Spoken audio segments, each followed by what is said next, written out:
सफ़र से वापस आते वक़्त ये दुआ ना पढ़ी तो क्या खो दिया। अक्सर लोग इस सुन्नत से गाफिल हैं। जब हम सफ़र से वापस आते हैं तो सिर्फ़ घर पहुंच जाना ही काफ़ी नहीं होता। नबी करीम सल्लल्लाहु अलैहि वसल्लम सफ़र से वापस आते वक़्त किसी भी बुलंद जगह पर जब रसूलुल्लाह सल्लल्लाहु अलैहि वसल्लम किसी जंग या हज से तशरीफ़ लाते तो हर बुलंद जगह पर 3 मरतबा अल्लाहु अकबर कहते और फिर ये दुआ पढ़ते। ला इलाहा इल्लल्लाहु वहदहु ला शरीका लह, लहुल मुल्कु व लहुल हम्दु व हुवा अला कुल्लि शैइन क़दीर।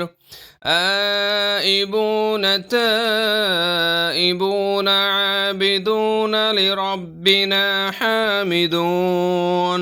सदक़ल्लाहु वहदहु व नसर अब्दह व हमज़ल अहज़ाब वहदह।